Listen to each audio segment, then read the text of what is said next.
Hello friends, शादी का time start हो चुका है। आपके आसपास चारों तरफ शादियां हो रही होंगी, बहुत सारे इनविटेशन कार्ड्स आ चुके होंगे और नहीं कुछ तो हो सकता है कि आपके घरों में भी शादियां हों। सो फ्रेंड्स, भाई बहन, किसी न किसी की शादी इस साल ज़रूर होगी। सो ये मेरा वीडियो वुड बी कपल्स के लिए तो है ही है और साथ ही साथ जो ऑलरेडी मैरिड कपल्स हैं उनके लिए भी है। तो नमस्कार दोस्तों, मैं पल्लवी दुबे एक बार फिर आपके सामने एक नए विषय के साथ। So as you all know कि जैसे जब शादी के बंधन में बंधने जा रहे होते हैं, कई बार क्या होता है अरेंज मैरिज होती है, कई बार लव मैरिज होती है, बट कोई भी मैरिज हो उसका जो एक बेस होता है वो यही है कि अब आप शादी के बंधन में बंधने जा रहे हैं। सो you both should be responsible, means अब आप बच्चे नहीं रहे और बचपने वाली आदतें होनी भी नहीं चाहिए। So you both should be responsible. So यहाँ जब मैं रिस्पॉन्सिबल कहने की बात कह रही हूँ तो उससे आप बर्डन फील मत करिए, लेकिन हाँ, रिस्पॉन्सिबल के साथ ये ज़रूर होता है कि आप चाहे पहले से कितना भी उस पर्सन को जानते हो या आपके अरेंज मैरिज हो या लव मैरिज हो, जो भी मैरिज हो रही हो, अब आपके साथ जो एक सबसे बड़ी जिम्मेदारी है वो ये है कि आपको एक दूसरे की रिस्पेक्ट करनी होगी।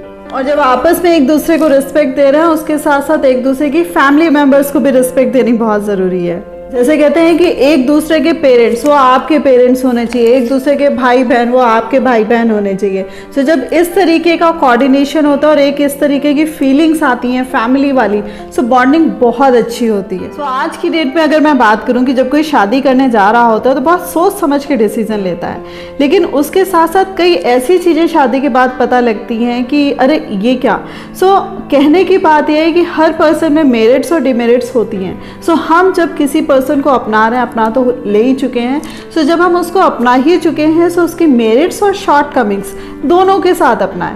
मैंने माँ महागौरी के ऊपर ऑलरेडी एक वीडियो बनाया था, माँ महागौरी सिंबल ऑफ लव, उस वीडियो को ज़रूर देखिएगा। और उसमें मैंने एक थ्योरी दी थी कि अपने यहाँ जो थ्योरी है वो है इम्परफेक्शन, कि हम लोग इम्परफेक्ट होते हुए भी एक दूसरे को अथाह प्यार करते हैं और उसी में अपने जीवन का सार ढूंढ लेते हैं। सो यहाँ नए कपल्स, वुड बी कपल्स की बात हो रही है, ऑलरेडी मैं बता चुकी हूँ, और जो पुराने कपल्स भी हैं, अगर हमें अपनी लाइफ बहुत अच्छी और सुखमय बनानी है तो उसमें बहुत एक जो अहम चीज़ है जिसको ध्यान रखने वाली बात है कि जो टाइम टू टाइम हमारे साथ ईगो क्लैशेस आ जाते हैं। सो ईगो क्लैशेस चाहे फीमेल्स के साथ हो, चाहे वाइफ के साथ हो, चाहे हस्बैंड के साथ हो, वो हमें पर्पसफुली ध्यान रखना है कि हमारे ईगो क्लैश ना हो। और जो भी आपका लाइफ पार्टनर है उसका किसी के साथ कोई कंपैरिजन नहीं है, चाहे वो आपके अब हस्बैंड हो और चाहे वो आपकी वाइफ हो, तो आपने उनको एक बहुत महत्वपूर्ण दर्जा अपनी लाइफ में दे दिया, बहुत महत्वपूर्ण प्लेस अपनी लाइफ में दे दिया है। सो उनका किसी से कोई कंपैरिजन नहीं। कई बार क्या होता है कि हम लोग जब बाहर की दुनिया में मूव करते हैं, चाहे अपने वर्क प्लेस हो या बाहर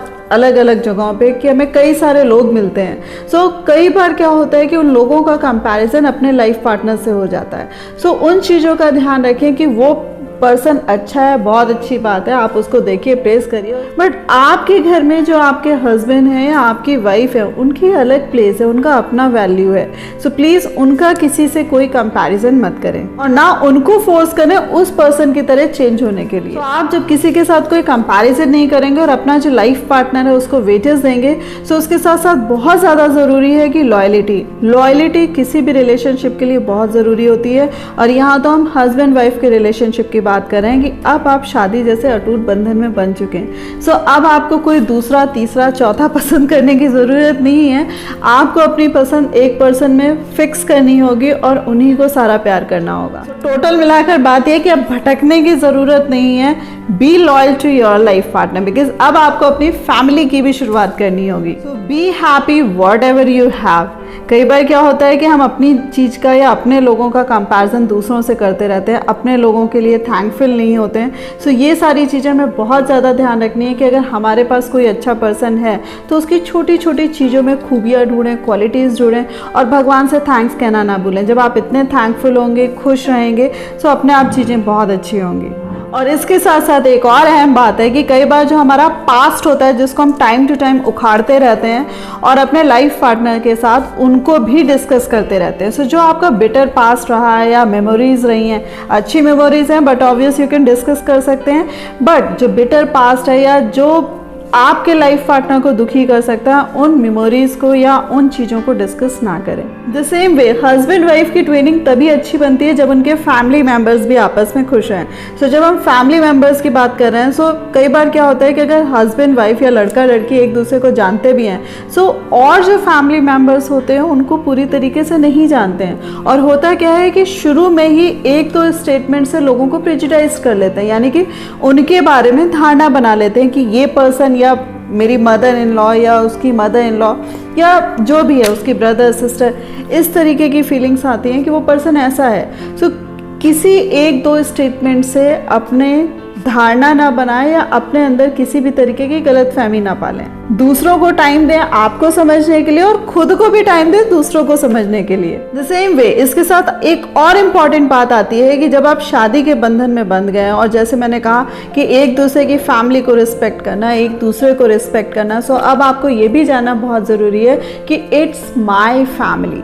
सो जब आप अपनी फैमिली में आ गए और आप अपनी फैमिली को वेटेज दे रहे हैं, उसके फैमिली मेम्बर्स को वेटेज दे रहे हैं, सो अपने आप जो कॉन्फिडेंस होता है वो आपके अंदर आ जाएगा। और इसी के साथ साथ एक और इम्पॉर्टेंट पॉइंट कि अपने रिलेशनशिप में किसी थर्ड पर्सन को नहीं आने देना।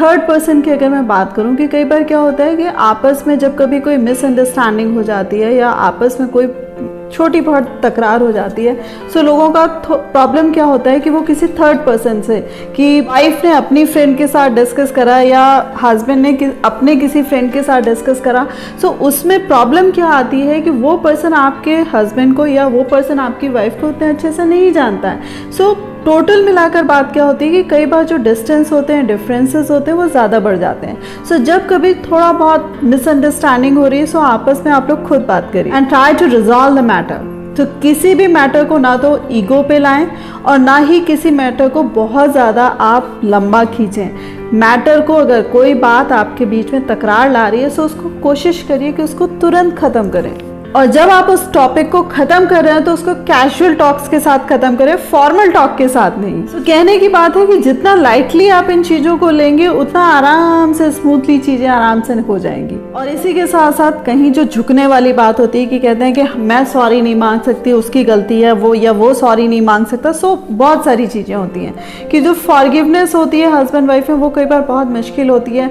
जिसे कहते हैं झुकना। सो आपकी गलती है नहीं गलती है ये सेकेंडरी थिंग है।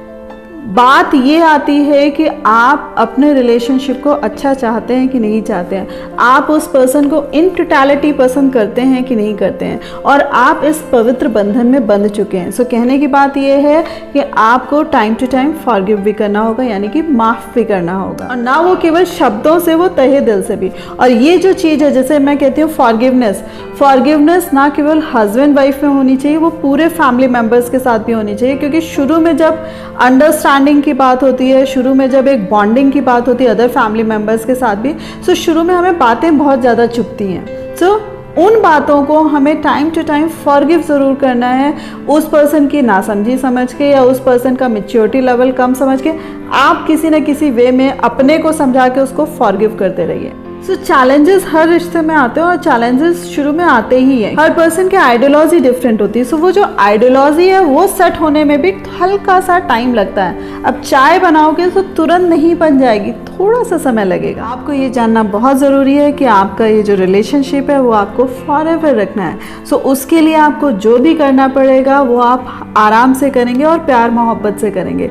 सो एक दूसरे को प्यार करते रहिए, एक दूसरे को अंडरस्टैंड करते रहिए, चाहे आप दूसरे को कितना भी अच्छे से पहले से जानते रहे हो या ना जानते हो। लेकिन ये आपके लिए चैलेंज है कि ये आपकी फैमिली है और जिसे आपको इस अटूट बंधन को बहुत प्यार से रखना है। नेगेटिविटी दूर करने के लिए रिलेशनशिप की मैं एक बहुत कारगर उपाय आपको बताने जा रही हूँ। वो ये है कि जब आपकी शादी सपोज अभी हुई है, तो आप उसी के साथ साथ मैरिड लाइफ के गोल्स जरूर सेट करिए कि आपको किस टाइम में घर खरीदना है, किस टाइम में आपको कार खरीदनी है, आपको बहुत सारी चीज़ें लाइफ में करनी है।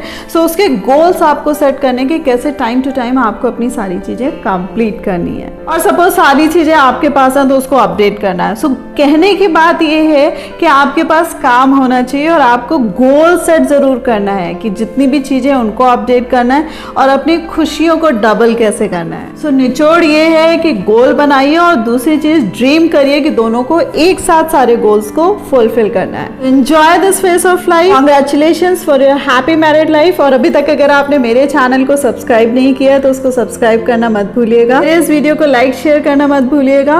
नमस्कार।